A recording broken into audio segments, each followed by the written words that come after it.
And there's one other point I want to bring out, which is perhaps of interest to you, and that is the question of Jewish identity. The concept of the identity of a Jew, according to the old teaching as it's gone down through the generations, is a member of the Jewish nation and one who adheres to the Torah, the Jewish way of life. And that is what's kept the Jewish identity through thousands of years. They've not had a land of their own, they've had their nation and have had their way of life. That is what's maintained the identity of the Jewish people right through the generations. Zionism has adopted a new form of identity, perhaps similar to identities, national identities around the world. An identity based on a specific land.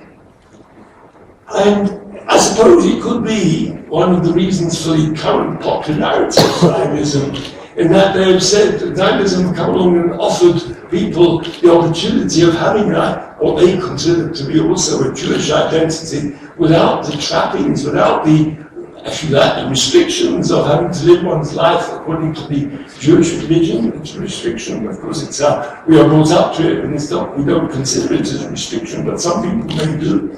And they say, no, you can live your life as you want, you can be atheistic, you can be immoral, you can have lack of ethics, but you can still be a Jew as long as you are a citizen of our state, the state of Israel.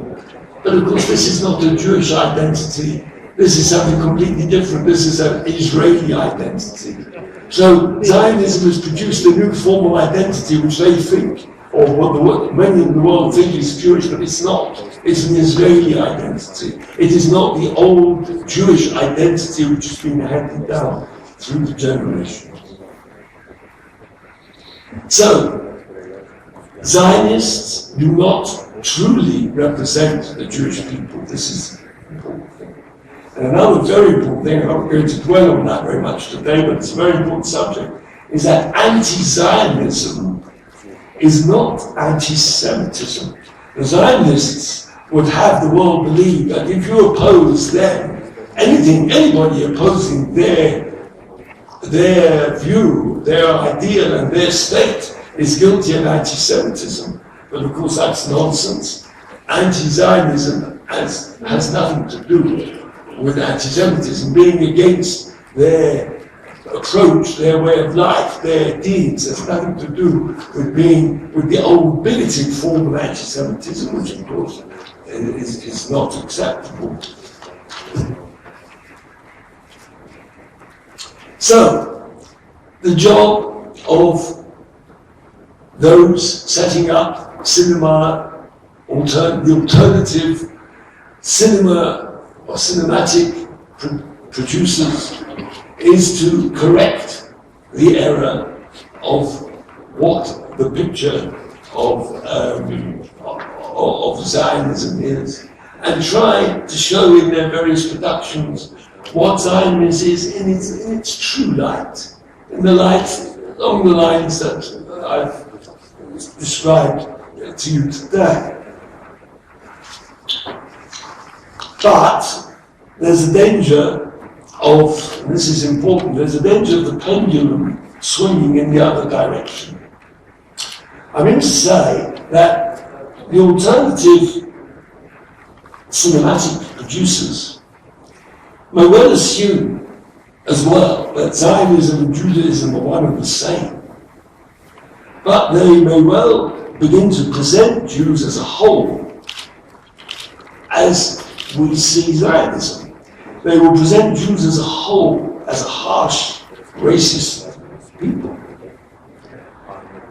And this is particularly a problem because of what is known as the religious Zionists. There's something called religious Zionism, which I've not referred to. Because I've said basically Zionism is an atheistic, it's a secular movement. But there are people within the Jewish nation who, but most, I must mention this, that most really orthodox Jewish people don't approve of Zionism. Even though they may not all be ready to stand up in public and say so, that they would not shed a tear if the Zionist state came to an end. But there are a small minority, but very vociferous minority of religious Zionists. These are people who keep many aspects of the Jewish religion, but they also adopted the Zionist nationalistic idea. They've been attracted to that, and they've bolted it on to Judaism.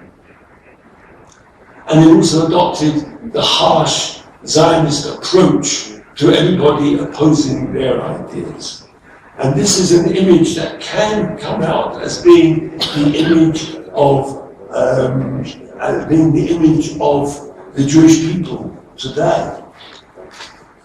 But what I want to make very clear, and which I would hope the producers of cinema, not the Hollywood producers, but the alternative producers, will realize that this picture of Zionism come Judaism is a total distortion and a mutation of authentic Judaism.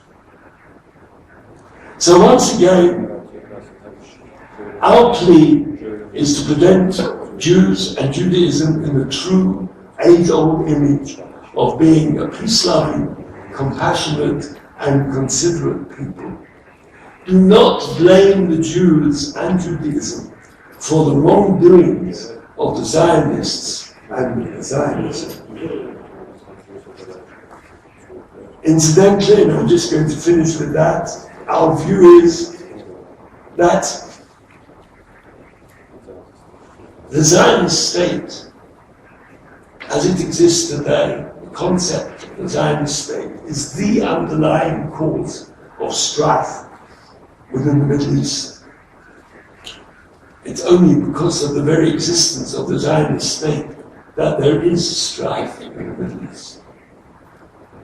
We pray for a speedy, total, peaceful dismantling of the concept known as Zionist state.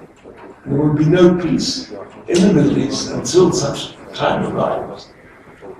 And once this dismantling takes place, then Arab and Jew can live together as in previous times, right through history. Jews and Arabs live peacefully alongside each other. Strife only began with the advent of Zionism. There's no religious war between Muslims and Jews. So that is our prayer, and we pray that that time will arrive. And following that, we pray that we will all merit the time when the glory of the Almighty will be revealed over the whole world, when all of mankind will be at peace with each other. Thank you very much.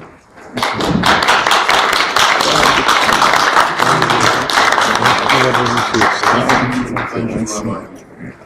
I think what you said, which is absolutely not reflected in the mainstream media in the West, completely blocked out and censored, especially in the United States, where a lot of the threats and aggressive intentions or behaviors come from.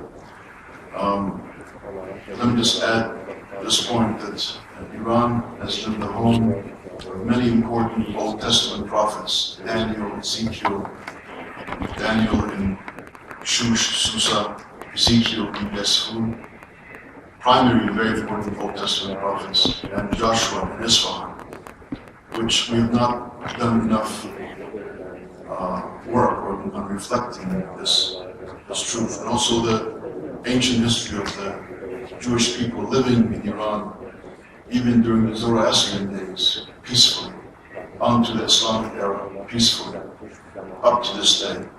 You will find Iranian Jewish communities in many major cities. I thank you, and I thank the organizers of the conference for starting today's discussion with this important concept and clarification, also coming voiced by an ultra-Orthodox rabbi, which is very interesting. I hope in the future, not this too distant future, we'll have the mainstream media reflecting these significant